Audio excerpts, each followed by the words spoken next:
Hello everyone, सत श्री अकाल साਰਿਆਂ ਨੂੰ। पंजाब मॉक टेस्ट 38 जो हमारा हुआ है उसके पंजाब जीके के क्वेश्चंस देखते हैं कि क्या क्वेश्चंस आए हैं, क्या सॉल्यूशंस रहेंगे। लास्ट में प्लीज क्लास में बहुत बार बोलता हूं अपने स्कोर को टैली किया करो, कितने स्कोर बने, कितने मार्क्स आए हैं।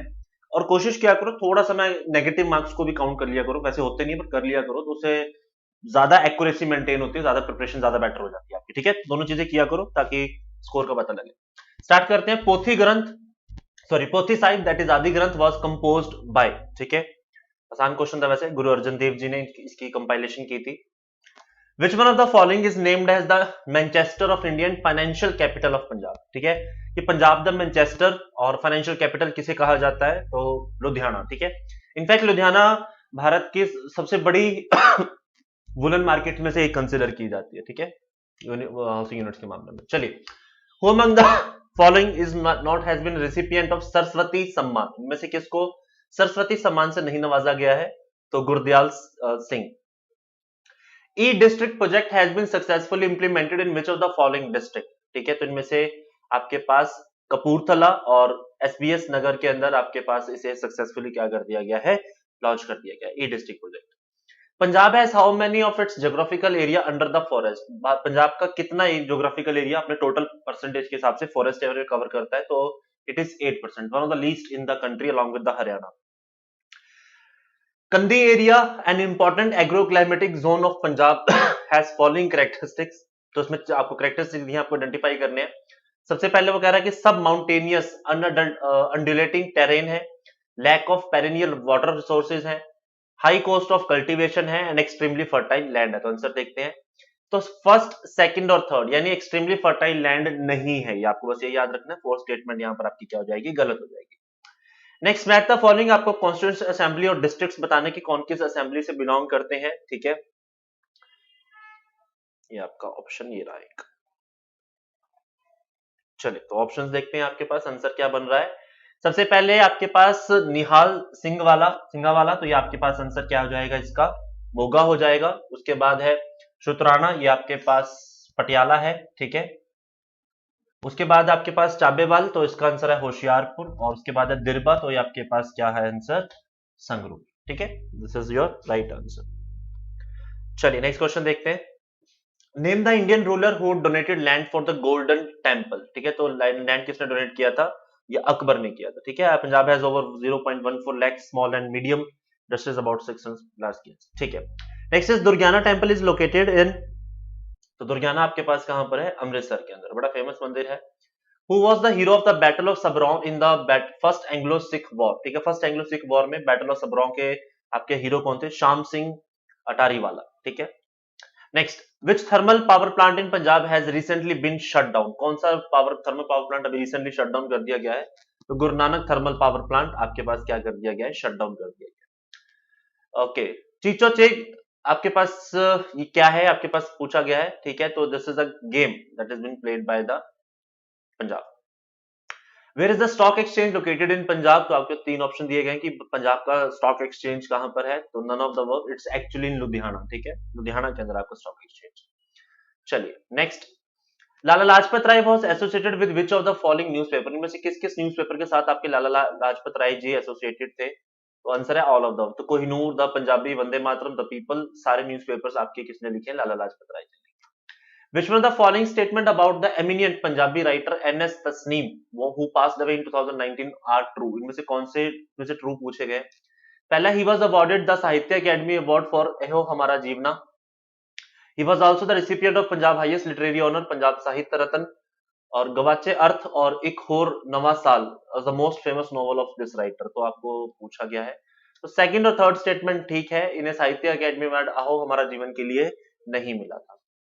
Arrange the following places of India Punjab with respect to their location from south to north. South से नॉर्थ की तरफ आना है आपको। तो सबसे पहले नंबर पे आपके पास जाना है, आपको साउथ से नॉर्थ की तरफ जाना। तो तीसरे नंबर सबसे नीचे आपके पास सरदुलगढ़। ठीक है, उसके बाद आपके पास है मौर, उसके बाद आपका निहाल सिंह वाला। ठीक है, उसके बाद आपके पास है कंजली, उसके बाद आपके पास है कदैन। चलिए, match the following books and ग्रंथ्स जो आपके पास कंपाइल किए गए हैं। तो सबसे पहले है जंगनामा। ठीक है, इसको लिखा शाह हुसैन ने। Then Japji Sahib, Guru Nanak Dev ji. Then Gulab the Phul, that is written by Bhai Vir Singh. और दिल्ली दियां गल्लां, तो Amrita Pritam. When was the Shiromani Gurudwara Prabandhak Committee (SGPC) was formed? So it was formed on November 15, 1920. Which city houses the headquarter of Doordarshan in Punjab? Doordarshan का मुख्यालय आपके पास कहाँ है आपके पंजाब में? तो इट्स इन जलंधर. ठीक है, चलिए. चिट्टा लहू नोवेल वाज रिटन बाय, ठीक है, तो it was written by Nanak Singh. चलो, this is all we have from the Punjab section. तो एक बार अपने मार्क्स टैली कीजिए कितने हैं, बाकी सेक्शन को भी देखिए, उसके मार्क्स को टैली कीजिए और फाइनल स्कोर चेक कीजिए. Till then take care of yourself, bye bye. Hello everyone, कैसे हैं आप सब? चलिए, आपका जो पंजाब मॉक टेस्ट सीरीज चल रही है 38 नंबर पे, उसका हम देखेंगे कि क्या क्वेश्चंस रहे हैं, क्या उसके आसपास के क्वेश्चंस हैं. So let's begin. चलिए, पहला क्वेश्चन है the third Indian Central Asia dialogue between the foreign ministers of India and Central Asian countries was held in India on December 1819. Which one of the following is not a Central Asian country? कौन सा इसमें से central Asian country नहीं है? देखो news कुछ और थी, लेकिन उसने ज्योग्राफी पॉइंट ऑफ व्यू से आपको क्वेश्चन पूछा हुआ. तो आंसर क्या है? Azerbaijan. Azerbaijan central Asian country नहीं है आपके पास, ठीक है. किर्गिस्तान, कजाकिस्तान, तुर्कमेनिस्तान आती है. The WHO issued an emergency use listing for Covovax, the protein-based anti-COVID vaccine. It is manufactured by which pharma? Indian pharma company. ये पहली प्रोटीन बेस्ड आपकी एक मेडिसिन तैयार हुई थी कोविड की. तो क्वेश्चन है कि किस फार्मा कंपनी ने उसको बनाया? तो आंसर क्या था? Serum Institute of India. Covid के टाइम पे आपने सुना होगा इनका नाम जरूर. Next, super typhoon Rai, one of the strongest typhoon in the recent times, devastated the southern part of the country on December 16 दिसंबर को किस कंट्री को इससे नुकसान दिया? तो इट वाज इन फिलीपाइंस. ठीक है क्लास, ऐसे क्वेश्चंस आपको बड़े आते हैं. ठीक है, जब कोई कंट्री में कोई ऐसा तूफान आ जाता है और उसके बाद उसको नाम दिया जाता है, तो this type of questions are very very common. ठीक है, next, the DRDO successfully test fired on December 18 the new generation missile Agni P from APJ Abdul Kalam Island from the Odisha coast. Which of the following is not true by about the Agni P? Not की form में कि कौन सी statement true नहीं है. पहला है it can carry nuclear weapon. Second दिया हुआ it is a ballistical missile, it is a cruise missile, it can be launched from rail or road. तो आंसर क्या है? It is a cruise missile. Cruise नहीं है, ballistical missile है आपकी. ठीक है, next, the Indian Air Force signed a memorandum of understanding with which Indian Institute of Technology to support its various efforts towards indigenous solution in various weapon system for achieving an enhanced self reliance. ठीक है, तो ये weapons के लिए था. तो answer है IIT Delhi ने इसमें डिफेंस के साथ टाई अप किया हुआ है. Next, the government has given in principle approval for setting up country's largest nuclear power plant at Jaipur. तो ये कौन सी स्टेट में है आपके पास? महाराष्ट्र में है Jaipur. Which of the following are allowed to do the government agency business? Government agency business को कौन कर सकता है? आपके पास प्राइवेट बैंक भी कर सकते हैं, पब्लिक सेक्टर बैंक भी करते हैं और scheduled payment बैंक भी कर सकते हैं. With respect to the method of amendment of Indian Constitution, we can say it is partly right है, रिजिड है, पार्टली फ्लेक्सिबल है, क्योंकि यहाँ पे सिंपल मेजोरिटी का भी कंसेप्ट है और स्पेशल मेजोरिटी का भी है, और special majority with state legislature का भी प्रोस्पेक्ट है.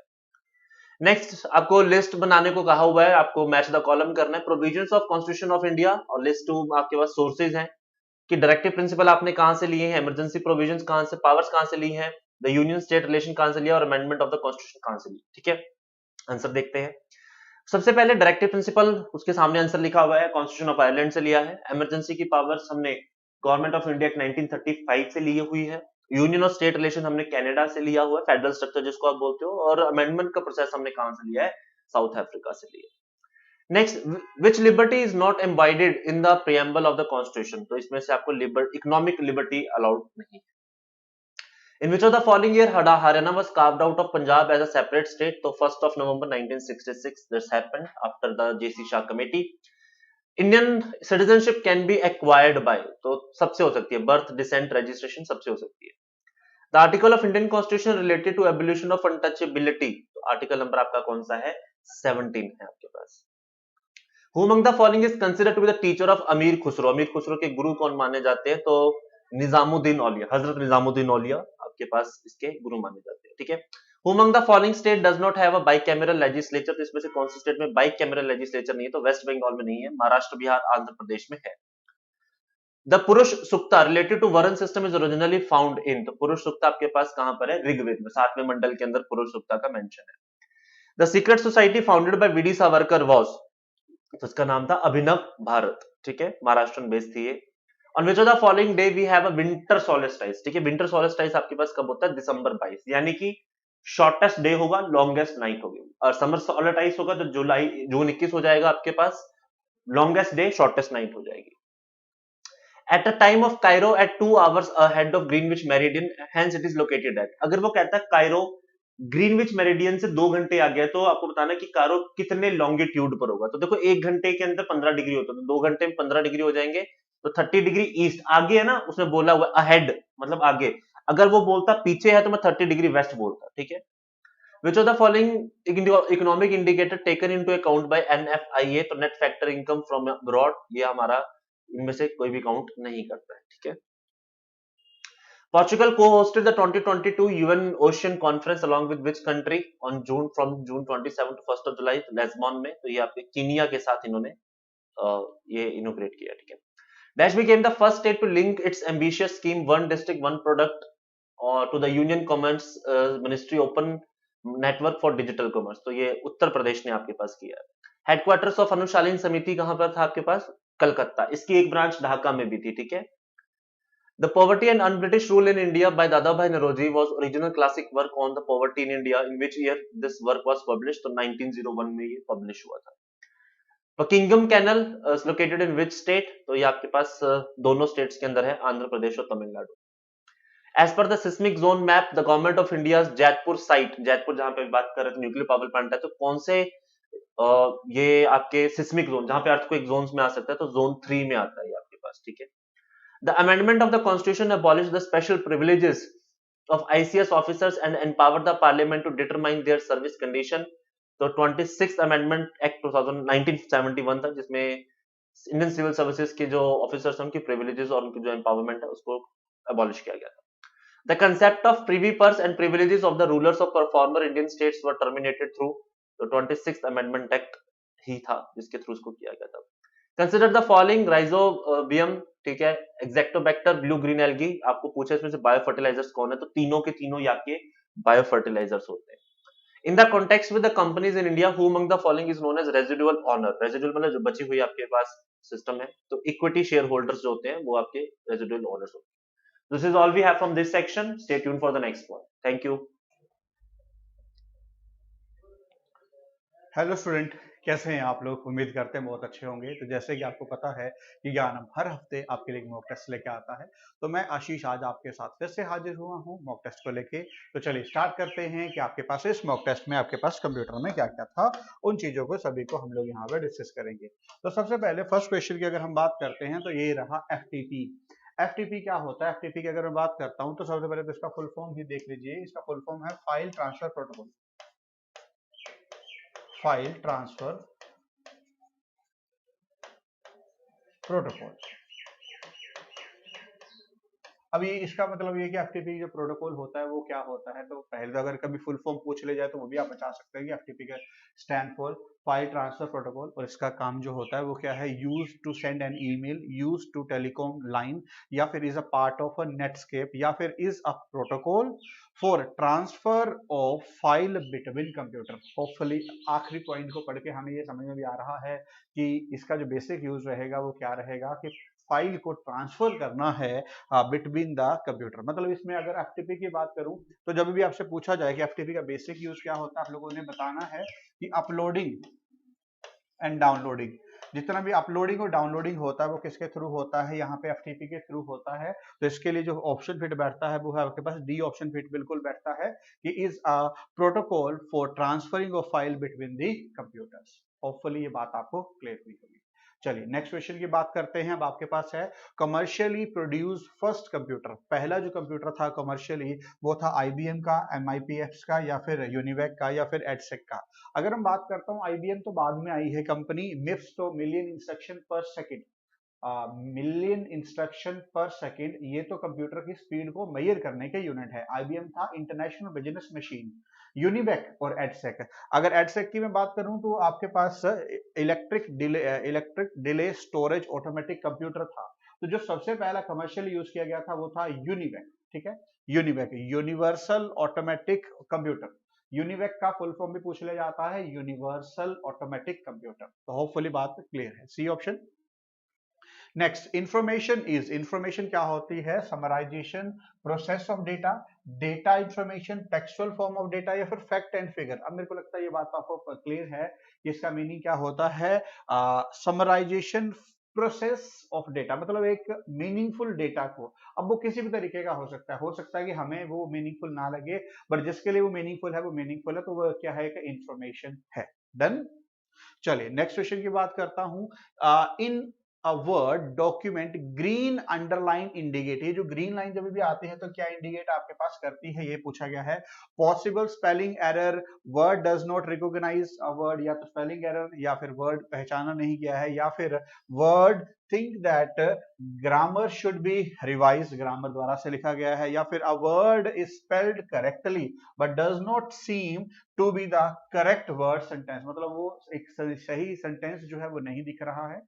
अगला है आपके पास ऑल ऑफ द अबव, या सारे, तो देखो सारे तो नहीं होंगे, एक ही आंसर होगा। अगर मैं बात करता हूं तो इसका आंसर है word think that grammar should be revise, ठीक है, ग्रीन का। तो अगर आप लिख दें ये आपके पास आ जाता है, या फिर स्पेस एरर भी यहाँ पे आ जाता है, ठीक है ना। चलिए तो बी ऑप्शन। चलिए नेक्स्ट क्वेश्चन है, verification of login name and password is known as, ठीक है, कॉन्फ़िगरेशन, एक्सेसिबिलिटी, ऑथेंटिकेशन, या फिर लॉगिन। तो कॉन्फ़िगरेशन तो बात आपको पता है, कॉन्फ़िगरेशन का मतलब होता है कि उसकी वैधता उसके साथ मैच कर रही है कि नहीं करती, एक्सेसिबिलिटी असेस कर पा रहे हैं, ऑथेंटिसिटी का मतलब होता है जेन्युइनिटी चेक करना, ये लॉगिन का मतलब लॉगिन करना, लॉगिन तो पहले ही बनेगा नहीं, तो यहाँ पे आंसर क्या बनेगा, ऑथेंटिसिटी, ठीक है, ऑथेंटिकेशन मतलब ऑथेंटिसिटी, हमें ये चेक करना कि क्या वो चीज वैलिड है या नहीं है, तो इसका आंसर क्या आएगा, सी ऑप्शन, ऑथेंटिसिटी, ठीक है, या फिर ऑथेंटिकेशन इसे बोलना चाहिए।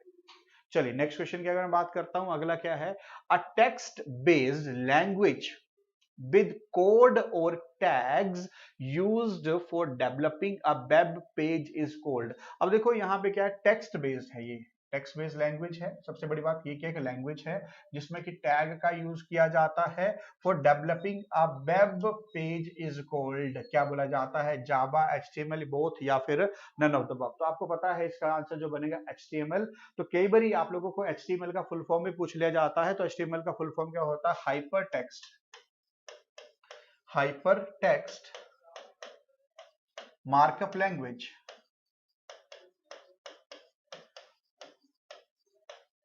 ठीक है। तो ये याद रखना है कि इसका फुल फॉर्म भी पूछ लेता है, तो हाइपर टेक्स्ट मार्कअप लैंग्वेज इसका क्या होता है, फुल फॉर्म होता है, जो कि आपको पता होना चाहिए, ठीक है जी। चलिए नेक्स्ट क्वेश्चन की बात करते हैं।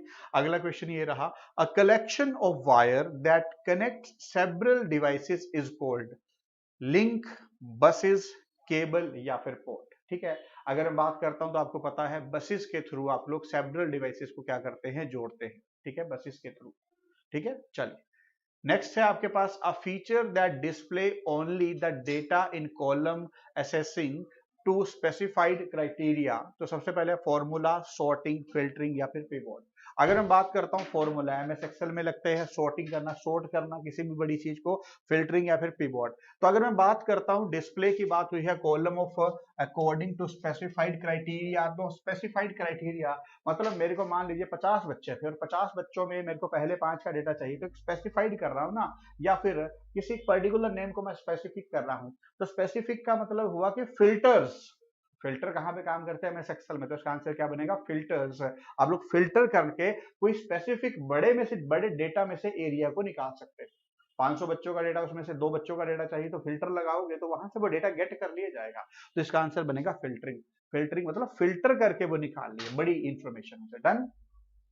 चलिए नेक्स्ट क्वेश्चन की अगर बात करता हूं, what is the shortcut key to create subscript in MS Word. अब आपसे इसका शॉर्टकट पूछा गया है, आपको पता होना चाहिए, alt plus S, alt plus is equal to, या कंट्रोल प्लस एस, या फिर control plus is equal to. तो इसका आंसर आपको हमेशा याद रखना है control plus is equal to, जो कि डी ऑप्शन है, ठीक है। तो होपफुली ये बात आपको क्लियर। चलिए नेक्स्ट क्वेश्चन की बात करते हैं, ये रहा। अगला क्वेश्चन क्या है, and dash is an organisation of a file into directories and folder. पहला ऑप्शन है डेटाबेस, सेकंड है फाइल सिस्टम, थर्ड है operating system, and next is your secondary storage. अगर मैं बात करता हूं तो इसका आंसर क्या बनेगा, फाइल सिस्टम, क्योंकि फाइल सिस्टम में एक ऑर्गेनाइज करके सारे के सारे डेटा को हम लोग क्या करते हैं, रखते हैं, जहां पे ये बताया गया होता है कि कौन सा डेटा कहां पे आपके पास रखा गया है, इसको क्या बोला जाता है, फाइल सिस्टम। चलिए नेक्स्ट क्वेश्चन की अगर बात करता हूं तो नेक्स्ट यहाँ पे कंप्लीट हुए, तो जुड़ने के लिए सभी का बहुत बहुत धन्यवाद, थैंक यू। हेलो स्टूडेंट, कैसे हैं आप लोग? उम्मीद करते हैं बहुत अच्छे होंगे। तो जैसे कि आपको पता है कि ज्ञानम में आपके पास हर हफ्ते एक मॉक टेस्ट लाया जाता है, तो मैं आशीष आज आपका फिर से स्वागत करता हूं और हम यहाँ पे इस मॉक टेस्ट को देखेंगे। चलिए स्टार्ट करते हैं। तो सबसे पहले फर्स्ट क्वेश्चन देखते हैं। फर्स्ट क्वेश्चन में आपके पास क्या है? In a certain code chair is written as this. तो आपके पास एक कोड यहाँ पे गिवन किया गया है, देख लेते हैं क्या है। अगर मैं कोड की बात करता हूँ, CHAIR, चेयर का कोड आपके पास क्या है? आपके पास GCHT।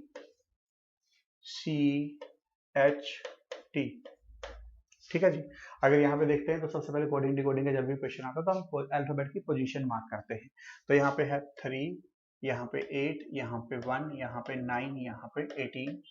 अगर बात करता हूँ 5, 7, 3, आपके पास 8 और आगे आपके पास 20। अगर मैं बात करता हूँ 3 से 5 आ गया, प्लस ऑफ 2 हो गया। ठीक है, आप लोग देख रहे हैं यहाँ से ये लॉजिक आपके पास चल रहा है। 8 से आपके पास 7 आ गया, माइनस ऑफ 1 हो गया। आगे आपके पास 1 से 3 आ गया, प्लस ऑफ 2 हो गया। आगे फिर से माइनस ऑफ 1 हो गया, आगे फिर से प्लस ऑफ 2 हो गया। तो ये सीरीज आपको यहाँ पे मिलना स्टार्ट हुई है। तो आपको कोड किसका निकालना है? प्रूव का, PROVE।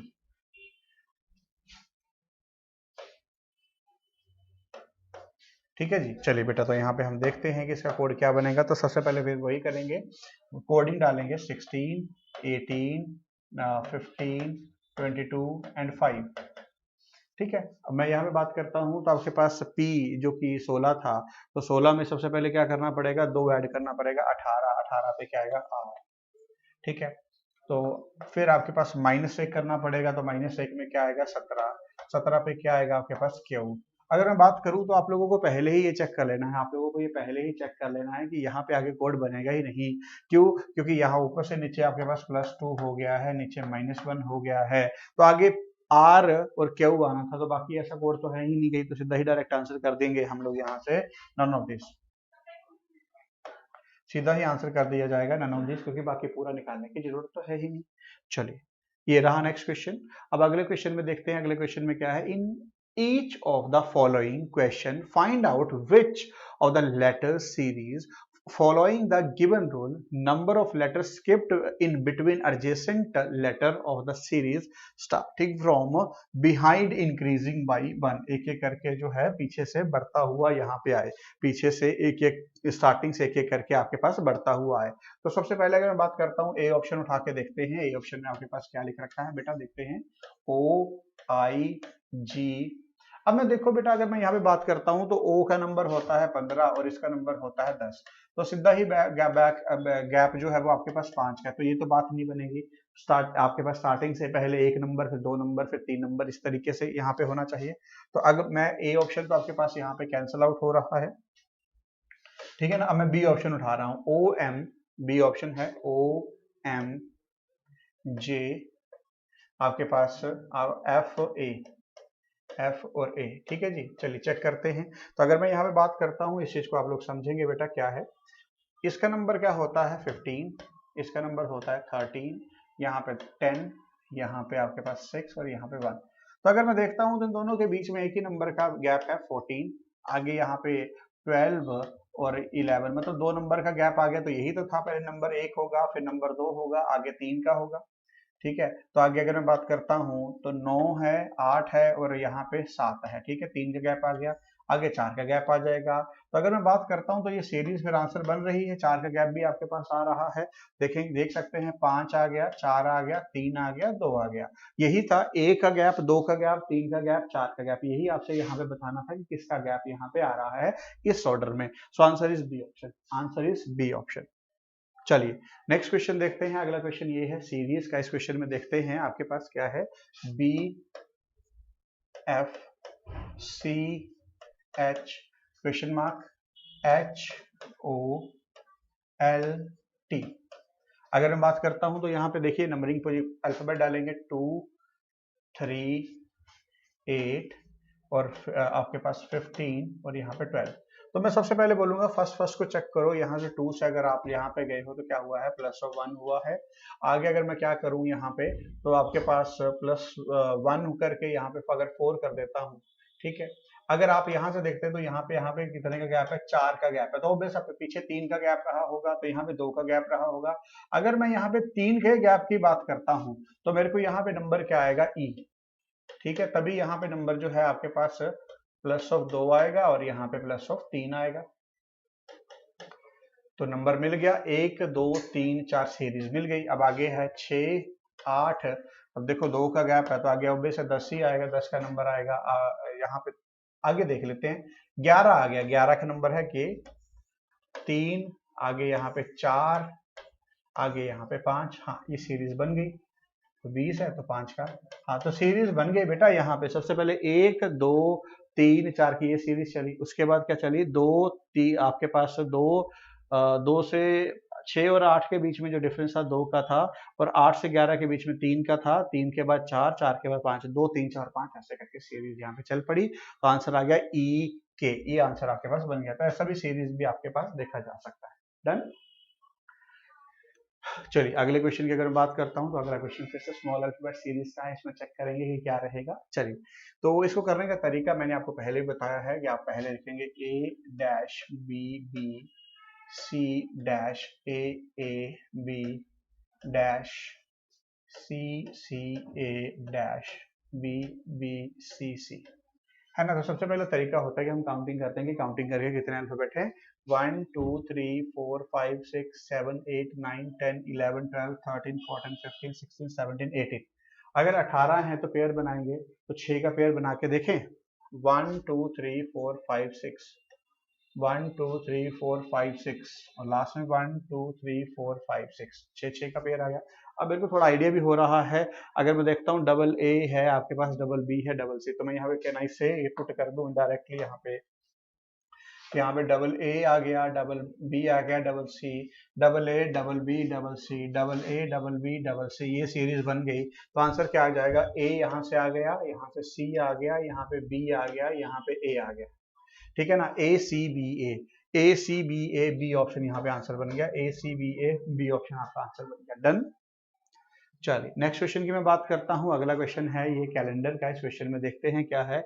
What day of the week on 17 जुलाई 1776। अब आपको ये एक तारीख पता है कि 17 जुलाई 1776 को कौन सा दिन आएगा। देखो जब भी आपके पास ऐसा कोई क्वेश्चन आता है तो आपको क्या करना होता है कि क्वेश्चन एक साल पीछे से स्टार्ट करना होता है। आपको क्या करना होता है, क्वेश्चन एक साल पीछे से स्टार्ट करना होता है। तो अगर आपको 1776 तक जाना है तो आपको 1775 से यहाँ पे स्टार्ट करना पड़ेगा। इस बात का मतलब ये हुआ बेटा कि 1775 साल तुम लोगों ने पार किए हैं। इस बात का मतलब क्या हुआ कि 1775 साल तुम लोगों ने पार किए हैं, तभी तो 1776 में तुम लोग पहुंचोगे ना। इस बात का मतलब जो है वो यही हुआ कि 1775 साल तुम लोगों ने यहाँ पे पार करे हैं, देन ही आप लोग यहाँ पे 1776 में पहुंचोगे। ठीक है जी। तो चलिए इसको तोड़ेंगे कैसे वो आप देखते हैं। इसको तोड़ने का तरीका क्या था, 1700 ईयर अलग निकाल लो, 75 ईयर अलग निकाल लो। अब देखो बेटा 1700 को भी आप आगे ऐसे तोड़ सकते हैं, 1600 साल,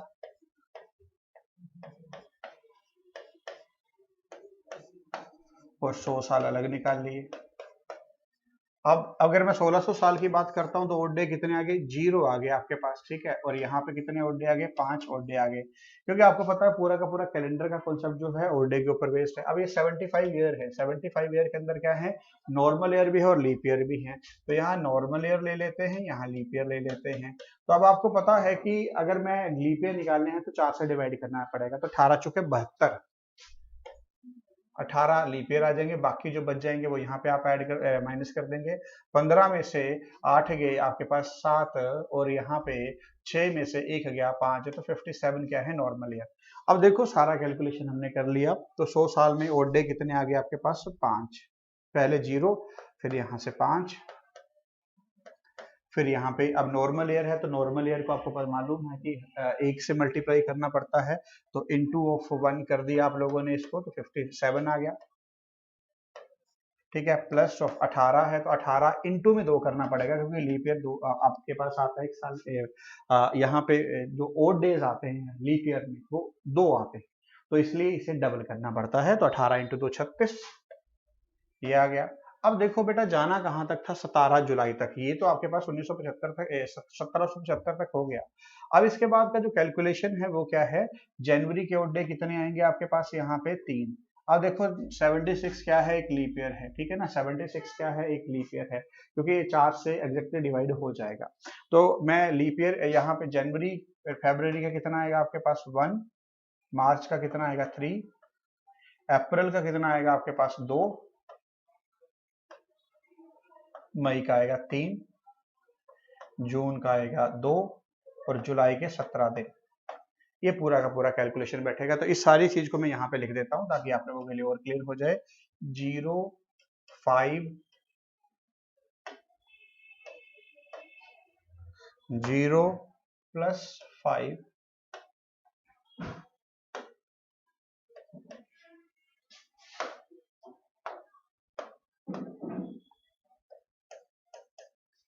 प्लस 57, ठीक है, प्लस 36, ठीक है, प्लस 3 जनवरी फरवरी मार्च अप्रैल मई जून और जुलाई के 17 दिन, बस डिवाइडेड बाय 7 करेंगे बेटा। अब मैंने आपको पहले ही कहा कि इसे कभी भी पूरा डिवाइड नहीं करते हैं, हम क्या करेंगे, पेयरिंग बना के कट करेंगे। तो अगर हम पेयर बना के कट करते हैं तो पहला पेयर तो ये कट गया, 2 प्लस 2 4 प्लस 3 7 कैंसिल, दूसरा पेयर ये कट गया, 3 प्लस 3 6 7 ये भी कट गया। अब अगर मैं बात करता हूं तो 36 है तो 35 तक कट जाएगा 7 से, बचेगा कितना, रिमाइंडर 1, ठीक है ना। अब 57 है तो 56 तक कट जाएगा, 7 8 जार 56, तो 1 बच गया। अब 5 1 6 1 7 ये भी कट गया।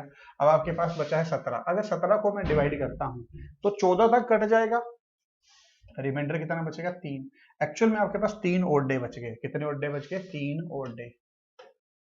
ये आपका फाइनल रिजल्ट आया, 3 ओड डेज आपके पास यहाँ पे बच गए हैं। तो अगर यहाँ पे आपको मालूम है कि सबसे पहले अगर ऐसा आता है तो मंडे ट्यूसडे वेंसडे, तो 1 2 और 3 इस तारीख को क्या रहा होगा आपके पास, वेंसडे, इस तारीख को आपके पास क्या रहा होगा, वेंसडे यहाँ पे रहा होगा। डन, चलिए ये रहा नेक्स्ट क्वेश्चन। अगले क्वेश्चन की अगर मैं बात करता हूं तो इसमें देखते हैं आपके पास ये भी कोडिंग डिकोडिंग क्या है, CIRCLE, सर्कल का कोड ये लिखा गया है RIC, और तो आपके पास CELC, निकालना किसका, स्केयर का। अगर यहाँ पे देखें तो ये कुछ क्रॉस पैटर्न में इस तरीके से यहाँ पे बन रहा है, तो हमें निकालना किसका, स्केयर का। तो यहाँ पे ही निकाल लो UQSERA, तो यहां से चेक कर लो UQSERA, तो ए ऑप्शन, डी ऑप्शन आपका आंसर बन जाए। डन है जी। चलिए नेक्स्ट क्वेश्चन की अगर मैं बात करता हूं तो अगला क्वेश्चन ये है, अगले क्वेश्चन में ब्लड रिलेशन से लिया गया है। Which of the following means A is the nephew of C, A को क्या है, नेफ्यू आप लोगों ने यहाँ पे बनाना है। तो अब आपको मालूम है कि रिलेशन जो है सारे के सारे लेफ्ट टू राइट दे रखे हैं। तो पहला ऑप्शन तो ये है कि अगर स्टार्टिंग में अगर ये है और उसमें लास्ट में चेक करना है तो ए प्लस, प्लस का मीनिंग क्या है, ब्रदर, ठीक है ना। आप बना के देख सकते हैं चाहे तो कोई दिक्कत नहीं है। देखिए पहले ऑप्शन को उठाते हैं हम, प्लस का मीनिंग क्या है, brother, A is the brother of B, ठीक है ना। और इनटू, इनटू का मीनिंग है आपके पास फादर, है ना। अब यहाँ पे देखें आपके पास B into C, B into C, तो मतलब बी इंटू का मतलब है बी इज द फादर, तो B is the father of C. तो अब देखो बेटा ये तो आंसर नहीं बनेगा, ए को बनाना था तो ये भी नहीं बनेगा, सिमिलरली ये भी नहीं बनेगा क्योंकि ऊपर है। अब आपके पास सी ऑप्शन यहाँ पे चेक करवा के देख लेते हैं, सी ऑप्शन में क्या दे रखा है वो भी एक बार देख लेते हैं। सी में क्या है, सी प्लस, सी का मीनिंग, प्लस का मीनिंग है ब्रदर, प्लस का मीनिंग है आपके पास ब्रदर, तो C is the brother of B, C is the brother of B, ठीक है ना। आगे है आपके पास बी मल्टीप्लाई, मल्टीप्लाई का मीनिंग है B is the father of A. अगर मैं यहाँ पे बात करता हूँ तो एक ऐसा ऑप्शन यही है जिसमें कि आप नेफ्यू उसको बोल सकते हैं, क्योंकि ब्लड रीजनिंग में ऐसा दे दिया जा सकता है कि अगर ना भी हो तो बाई ऑप्शन के अकॉर्डिंगली सबसे सूटेड ऑप्शन जो था वो यही था। अदरवाइज नन ऑफ दीज होता तो you go for the none of these, या फिर कैन नॉट बी डिटरमाइन, क्योंकि जेंडर नहीं पता। बट इन केस आप लोग रीजनिंग में ऐसा दे सकते हैं कि अगर गिनती के यही ऑप्शन है तो ठीक है, इस वजह से ये दिया जा सकता है, अदरवाइज और कोई कारण नहीं है। चलिए नेक्स्ट, ये रहा अगला क्वेश्चन। अगले क्वेश्चन में देखते हैं, in a class of 35 student Kunal is placed 7th from the bottom, मतलब फ्रंट से कुणाल जो है 35, बच्चे कितने हैं 35, और कुणाल की जो पोजीशन है वो कितनी है 7th फ्रॉम द बॉटम, ठीक है।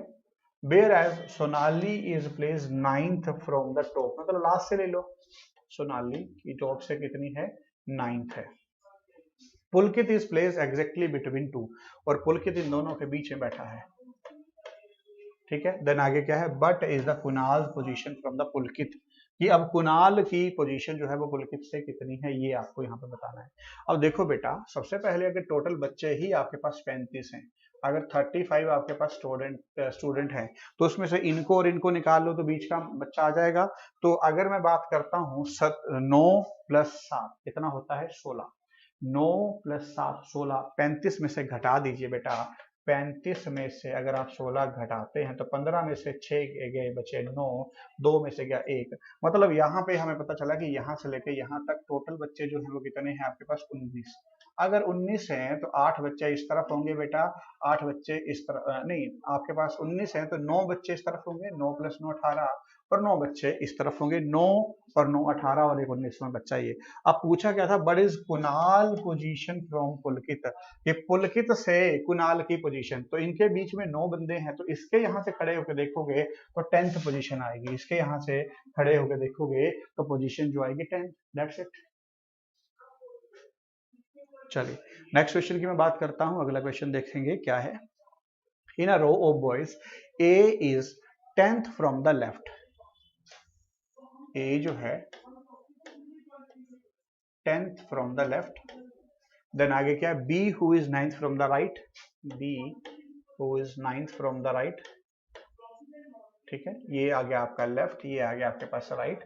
देन आगे आपके पास क्या है, if they interchange their position, A become 15th from the left, A become 15 from the left, A जो है 15 फ्रॉम द लेफ्ट यहां से आ गया, ठीक है।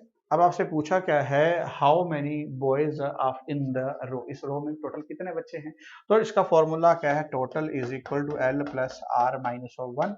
अब देखो टोटल निकालना है तो लेफ्ट साइड से आपके पास आफ्टर इंटरचेंजिंग कितना आ गया है 15, राइट साइड से कितना है आपके पास 9, +9 कर देंगे -1 कर देंगे, तो 15 + 8 कितना आ जाएगा 23 आपके पास यहाँ पे आ जाएगा। इसमें कितने बच्चे हैं 23 बच्चे आपके पास बैठे हैं, दैट्स इट। चलिए अगला क्वेश्चन जो है वो ये है आपके पास सिलोजिज्म से है, इसमें देखते हैं क्या है। सबसे पहले है all player are spectators, all player are spectators, then आगे क्या है, all spectators are theaters, and some theater are dramas. Then आगे क्या है, some drama are spectator, some drama are spectator, कोई रिलेशन नहीं है, गलत। अगला क्या है, some player are drama, some player are drama, कोई रिलेशन नहीं है, गलत। Some theater are player, some theater are player, हाँ बिल्कुल सही है। देन आगे आपके पास है all spectator are player, all spectator are player, गलत है। तो ओनली थर्ड फॉलोज, तो अगर मैं यहाँ पे बात करता हूँ तो नहीं है। तो आपके पास अगर मैं सम थिएटर आर प्लेयर की बात करूँ, सम थिएटर आर जो है प्लेयर यहाँ पे हैं, ठीक है ना, आप देख सकते हैं सम थिएटर, हाँ। ऑल प्लेयर आर स्पेक्टेटर, सारे के सारे प्लेयर स्पेक्टेटर हैं। Some spectator are theater, some spectator, अच्छा सम था मैंने उल्टा बना दिया, थोड़ा डायग्राम में गड़बड़ होगी, इसको सेट कर लेते हैं पहले, क्योंकि इसमें गड़बड़ हो गई है, सेट कर लेते हैं। चलिए all player are spectator, all player are spectator. अगला क्या है, सम स्पेक्टेटर आर थिएटर, ये देखिए ये है थिएटर। अगला है some theater are drama, some theater are drama. चलिए तो ये था इसका diagram. Some drama are spectator, some drama are spectator, कोई रिलेशन नहीं है, गलत। Some player are drama, some player are drama, कोई रिलेशन नहीं है, गलत। अगला क्या है, some theater are player, some theater are player, कोई रिलेशन नहीं है, गलत। अगला क्या है, all spectator are player, all spectator are player, गलत। देखो कोई भी फॉलो नहीं कर रहा है, आंसर इज नन फॉलोस, ठीक है। आइदर तो था बट आइदर ऑप्शन में नहीं है। चलिए अगला क्वेश्चन देखते हैं। अगले क्वेश्चन में एक डायग्राम बना हुआ है जिसमें क्या बताया गया है, इंडियंस लीडर्स एंड सिंगर। अब आपको बताना है which region denotes Indian leader who are not singer. Indian leader चाहिए पर सिंगर नहीं चाहिए, तो इंडियन अभी आगे, लीडर भी आगे, सिंगर नहीं चाहिए, तो 2। इंडियन ये आ गया, लीडर ये आ गया, सिंगर का ये आ गया, तो तीन तो तीनों को कॉमन था, हमें दोनों को कॉमन चाहिए था, एक्स और वाई का, that is 2। Answer is A option. चलिए अगला क्वेश्चन देखते हैं। नेक्स्ट क्वेश्चन में क्या है, a start his house and moves toward B's house which is 4 kilometre north. After walking 3/4 of the distance, he finds B coming toward him along with C. C, who is A's enemy, wanting to avoid him. A takes a left turn and run for a distance of 2 kilometer.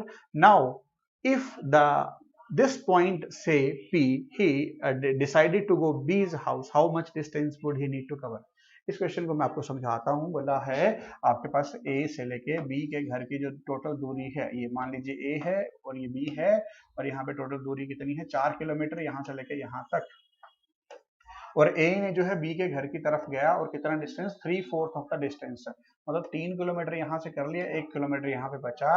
अब ए बंदे ने देखा कि उसके साथ B के साथ सी भी आ रहा है जो कि उसका दुश्मन था। उसको अवॉइड करने के लिए ए यहाँ से अपना क्या ले लेता है, लेफ्ट ले लेता है, और कितना डिस्टेंस यहाँ पे चलता है, 2 किलोमीटर, यहाँ से लेके यहाँ तक 2 किलोमीटर। और यहाँ पे इस पॉइंट का नाम क्या दे दिया आपके पास, पी। इस पॉइंट का नाम क्या दे दिया, पी। अब बोलता है कि ए यहाँ से लेके यहाँ तक जाना चाहता, तो बताइए कितना डिस्टेंस होगा। तो देखिए राइट एंगल ट्रायंगल बन गया, ये आपके बेस आ गया, ये परपेंडिकुलर आ गया, hypotenuse. H square is equal to P square plus of B square, है ना। तो अगर पी की बात करता हूँ तो पी परपेंडिकुलर कितना आ गया, 1 का स्क्वायर प्लस 2 का स्क्वायर। अगर मैं बात करता हूँ तो 5 का आ जाएगा, तो √5 में ही उसने आंसर छोड़ दिया, so answer is B option. √5 में ही छोड़ दिया, कोई दिक्कत नहीं है, छोड़ दो, ठीक है। चलिए अगला क्वेश्चन देखते हैं। अगला है अरिथमेटिक रीजन से, but is the smallest number of duck that could swim in the formation 2 duck in front of duck, 2 duck behind of duck and 2 duck between 2 of duck. Then अगर मैं बात करता हूं तो ये डक था, आगे डक था और ये डक था। बोला कि एक डक के पीछे 2 डक हैं, एक डक के आगे 2 डक हैं और 2 डक के बीच में 1 डक है। तो आप बताइए कितने आपके पास स्मॉलेस्ट नंबर ऑफ डक हैं। आंसर इज एक। टोटल आपके पास कितने डक होंगे, 3 डक होंगे, ठीक है। चलिए अगला क्वेश्चन देखते हैं। इसमें ओड वन आउट निकालना है। There 3 of the following alike, alike का मतलब होता है ओड वन। अगर ओड वन है तो अगर मैं बात करता हूँ देवनागरी, आशुलिपि, संकट लिपि एंड शॉर्ट हैंड, तो आंसर इज देवनागरी, क्योंकि ये एक लैंग्वेज है, बाकी सारी की सारी क्या है, स्क्रिप्ट है। तो स्क्रिप्ट है और वो लैंग्वेज है, तो language is the odd one out. चलिए अगला क्वेश्चन देखते हैं। A person start from point B and travel 3 kilometre eastward. एक पॉइंट यहां से चलता है 3 किलोमीटर ईस्ट की तरफ, ठीक है।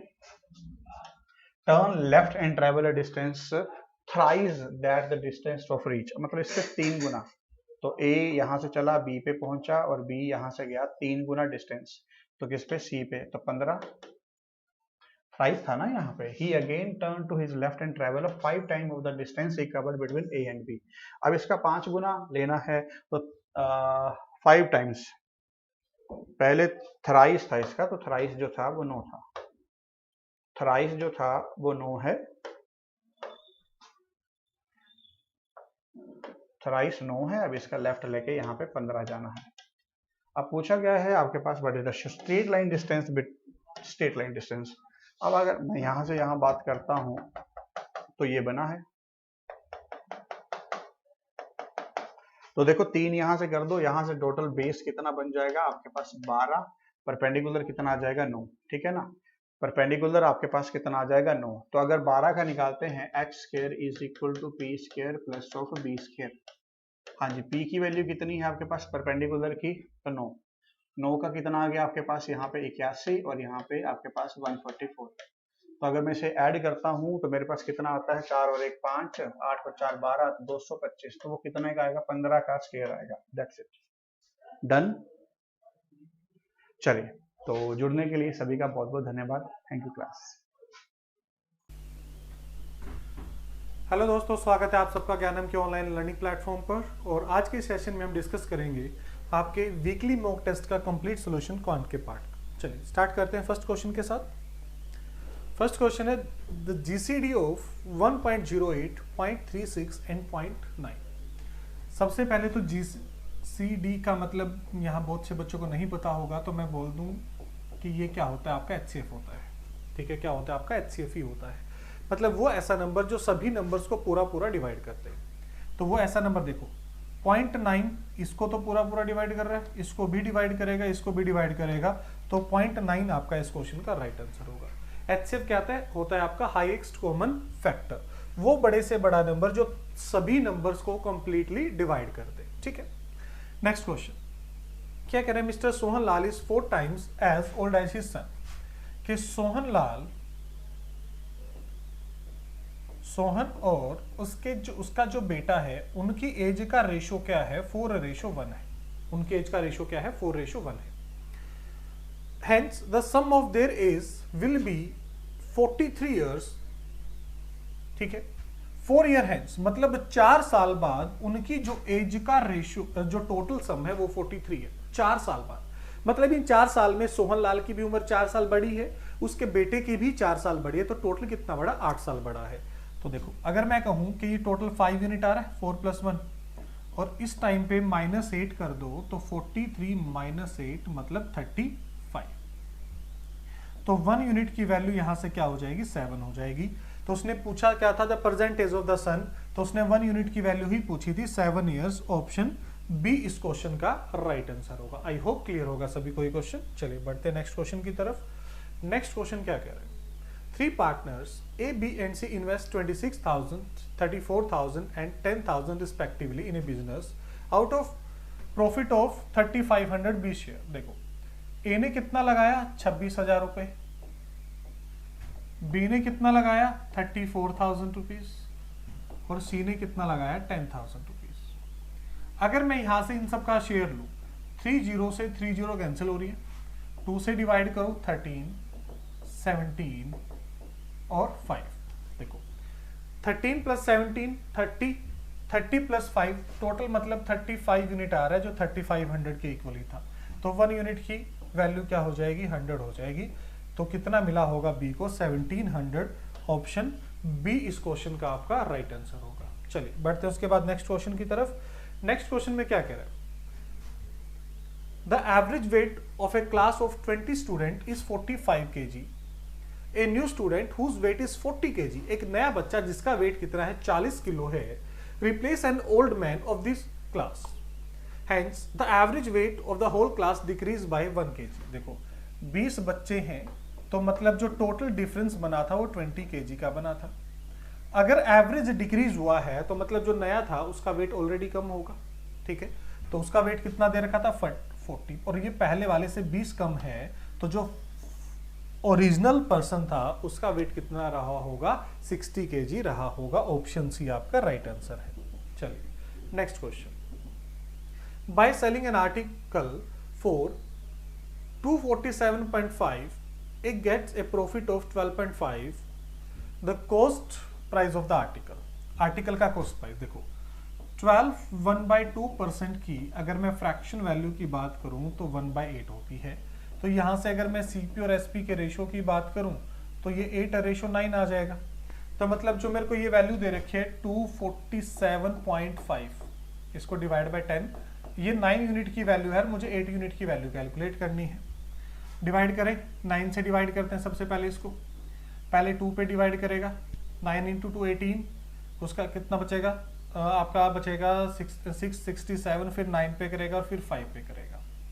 ठीक है, 2 से डिवाइड करेंगे 4 और 5, फिर 5 से डिवाइड करेंगे, फिर 5 पे कर देगा, फिर 25। ठीक है, उसके बाद ये डिवाइड करेगा इसको 5 पे, पहले डिवाइड करेगा 5 पे, ठीक है, फिर 49, फिर 9 पे डिवाइड करेगा। तो एक सेकेंड, कुछ हमने 247.5 शब्द ऊपर कुछ कैलकुलेशन में मिस्टेक की है हमने, एक बार इसको दोबारा क्रॉस चेक करते हैं।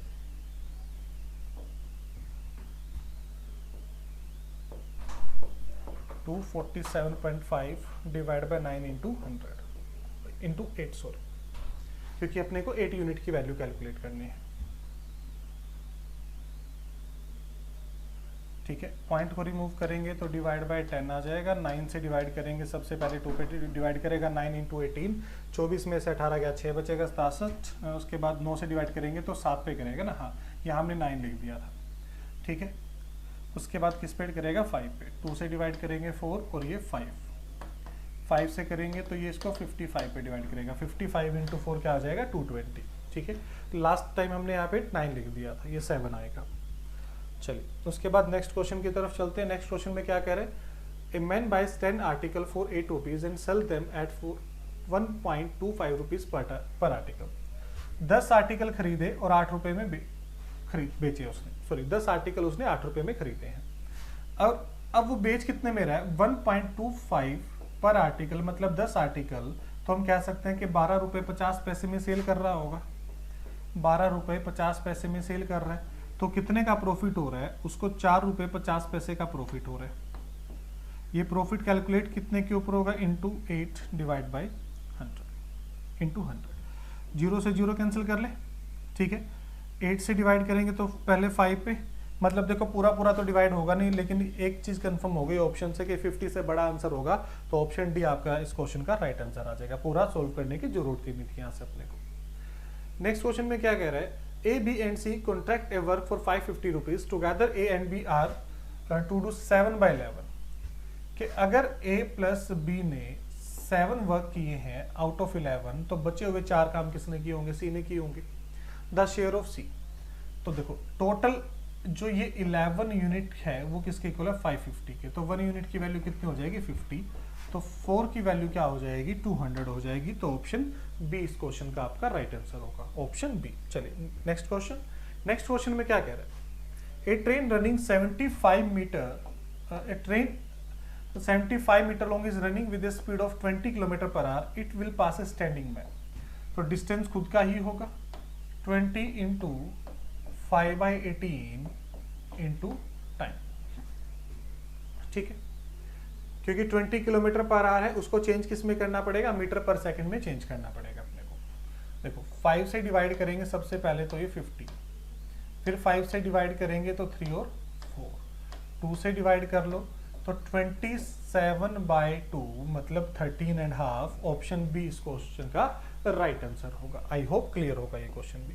चलिए उसके बाद next question, if the side of A square increase by 25%, 25% की फ्रैक्शन वैल्यू क्या होती है 1/4, कि पहले साइड 4 थी तो अब कितनी हो जाएगी 5 हो जाएगी।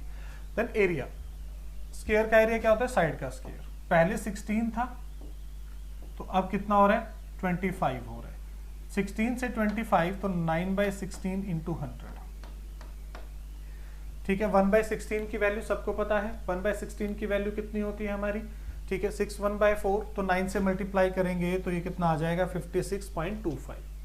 ठीक है, या फिर आप सक्सेसिव वाला भी लगा सकते थे, x + y + xy divide by 100। ठीक है, ये भी 25, ये भी 25, 50 + 25 इंटू 25 डिवाइड बाय 100। 25 का स्क्वायर होता है 625, 56.25 इसका राइट आंसर आ जाएगा। फिर चलो, if the length breadth and height of a cuboid are 2, 2 and 1 respectively, surface area, surface area क्या होता है twice of L into B, मतलब 2 into 2 4 आ जाएगा, sorry 4 plus twice of B into H 2 into 1 plus twice of L into H 2 into 1 2, ये कितना हो गया 8 + 4 + 4 16 इस क्वेश्चन का राइट आंसर आ गया। ऑप्शन सी इस क्वेश्चन का आपका राइट आंसर होगा। If 2a is equal to 3b, तो यहां से a और b का रेशियो कैलकुलेट करेंगे तो ये कितना हो जाएगा 3:2 हो जाएगा, और ये कितना हो जाएगा आपका 5:4 हो जाएगा। तो a और c का रेशियो पूछा है, तो इक्वल करने के लिए इसको 5 से मल्टीप्लाई करना पड़ेगा और इसको 2 से मल्टीप्लाई करना पड़ेगा। तो 5 × 3 15 और 4 × 2 8, तो 15:8 इस क्वेश्चन का आपका राइट आंसर होगा, ऑप्शन सी। चलिए next question, a man takes 4 hours to cover a distance of 15 kilometre. ठीक है, तो अगर मैं उस स्पीड की बात करूं तो उसकी स्पीड कितनी बन रही है, distance divide by time, 15/4 kilometre per hour. How much time will be needed to cover 63 kilometre at the same speed, तो 63 डिवाइड बाय 15/4, तो 4 ऊपर भी चला जाएगा आपका, इसको सॉल्व करेंगे तो। ठीक है, 3 से डिवाइड करेंगे 5 और ये 21, तो ये कितना हो गया 84/5, तो 16/4/5, तो 16 घंटे तो कंप्लीट बनेंगे। और उसके बाद 48 मिनट, 16 घंटे 48 मिनट, ऑप्शन बी इस क्वेश्चन का राइट आंसर आ जाएगा, क्योंकि जब 4/5 को आप 60 से मल्टीप्लाई करोगे तो ये मिनट्स में चेंज होगा। ठीक है, चलिए next question. What is the sum of amount which gives 6300 as interest at 7% per annum of simple interest in 7.5 year? 6300 तो प्रिंसिपल है, और सॉरी इंटरेस्ट है आपका, प्रिंसिपल निकालना है, रेट ऑफ इंटरेस्ट 7%, 7.5 का मतलब 15/2, 15/2। देखो 7 से डिवाइड करेंगे तो इसको 900 पे डिवाइड करेगा, 15 से मैं डिवाइड करूँ तो 60 पे डिवाइड कर देगा, ये कितना आ गया 12,000 आ गया। ठीक है, 60 को आप अगर 200 से मल्टीप्लाई करेंगे तो कितना आ जाएगा 12,000 आ जाएगा। चलिए नेक्स्ट क्वेश्चन।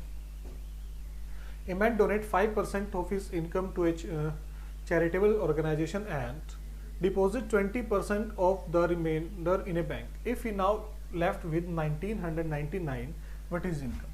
अगर इनकम x है, ठीक है, सबसे पहले तो अगर उसने 5% डोनेट कर दिया तो बचा कितना 95% बचा।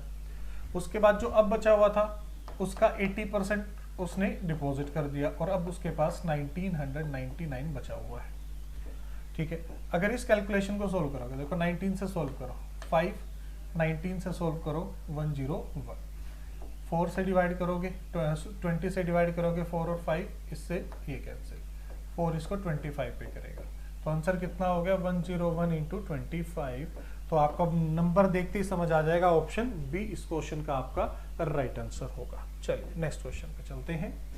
नेक्स्ट क्वेश्चन में क्या बोले, shopkeeper mix 30 kg of T costing 8 rupees per kg and 10 kg of T costing 16 rupees per kg। इनको मल्टीप्लाई करेंगे तो उसने यहाँ कितना खर्च किया 240 रुपये, इनको मल्टीप्लाई करेंगे तो यहाँ कितना खर्च किया 160 रुपये, मतलब उसने टोटल 400 रुपये खर्च किए हैं और उसने कितने केजी लिया था, टोटल 40 केजी लिया था, तो डिवाइड बाय 40, तो इसको ये डिवाइड करेगा 10 पे, तो उसका जो एवरेज प्राइस था मिक्सचर का वो क्या था 10 रुपीज पर केजी। चलिए next question. Okay, last question था हमारा ये। आई होप सभी क्वेश्चन आप लोगों को क्लियर होंगे, तो मिलते हैं नेक्स्ट सेशन में, तब तक के लिए take care, thank you so much. Hello everybody, welcome to this session by Gyanam. I am Piyush Sardana, your buddy English language teacher. So guys, English के सेक्शन में देखते हैं आपके पास क्या आया है। आपको रिप्लेस करना है, सेंटेंस इंप्रूवमेंट बोला जाता है इसे। एक बार चेक करते हैं उसको कि एग्जैक्टली में आपके पास क्या आया यहाँ पर। Right, people in the crowd were heckling as she try to speak in front of them. तो बेसिकली वो ट्राई कर रही थी, लोग हेकल कर रहे थे, मतलब बू कर रहे थे, चिढ़ा रहे थे। So answer lies in option number सी।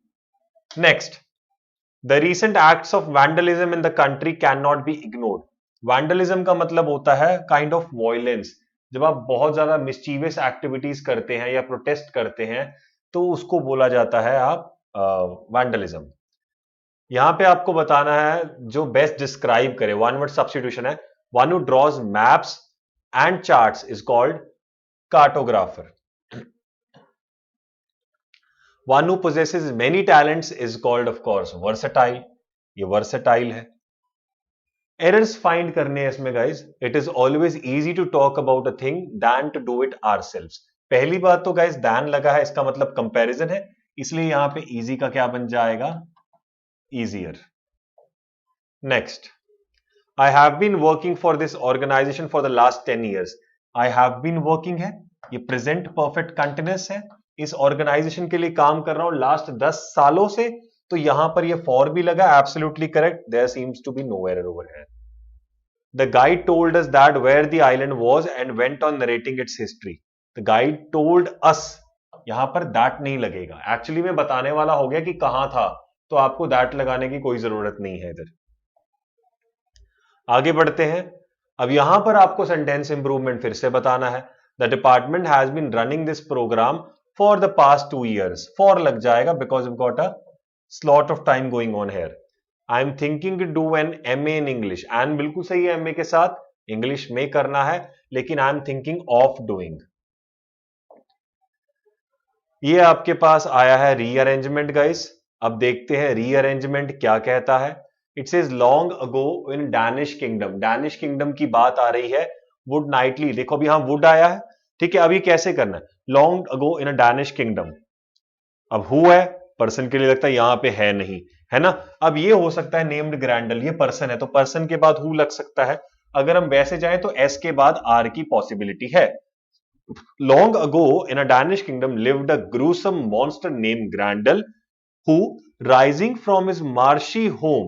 अब देखो एस आर की चेन है वो सिर्फ यहां है और यहां, और पी क्यू दोनों में है, तो यानी कि from marshy home would nightly roam the countryside, then would stalk to the king's hall and there kill as many people as he could। तो S R P Q, just by a small hint आपको पता लग गया कि ये जाएगा। P से क्यों नहीं स्टार्ट होगा, अब ये वुड नाइटली रोम है। अब मैं वन के बाद इमीडिएटली अगर पी लगा दूं, अब यहां प्रॉब्लम क्या आएगी, कौन रोम करता था, अभी तक तो बंदा आया ही नहीं है। बंदा यहां पर आया है, मॉन्स्टर यहां पर आया है, तो इसके बाद वर्ब्स आएंगे। इसीलिए बोला जाता है subject follows a verb, right. So यहां से प्रूव हो गया, आंसर आपका डी आया। Following this some people have a habit of wearing their heart on their sleeve। कईयों की हैबिट है कि वो अपना हार्ट अपने स्लीव पर पहनते हैं। इसका एग्जैक्ट मतलब क्या होता है, वो अपनी इनर मोस्ट फीलिंग्स एक्सप्रेस करते हैं सबके लिए। So basically inner most feeling को एक्सप्रेस कर देना is called wearing the heart on their sleeve. Moving on further, अब जो नेक्स्ट क्वेश्चन है गाइज वो एग्जाम ओरिएंटेड है, उसको ध्यान से देखिए अगला। अब यहां पर है आपके पास the teacher was as good as his word. वो उतना ही अच्छा था जितना उसका वर्ड था, यानी कि वो रेडी था फुलफिल करने के लिए, प्रॉमिस फुलफिल कर दे वो, right. He was ready to fulfil the promise. Next, the mountains present a bleak sight at night. यहां पे आपको ऑपोजिट बताना है कि वो ब्लीक साइड देते हैं, उसका ऑपोजिट हो जाएगा warm. It's very bright and all. There was dismal atmosphere in the dressing room of the defeated team। defeated team का बड़ा dismal सा atmosphere था, तो इसको क्या बोलते हैं, चेयरफुल या ड्रेडफुल। सर एटमोस्फेयर अच्छा नहीं था, सो एक्चुअली में ये बोरिंग है, नेगेटिव वर्ड है, उसका opposite is cheerful. There we go with it. Thanks for watching, bye bye.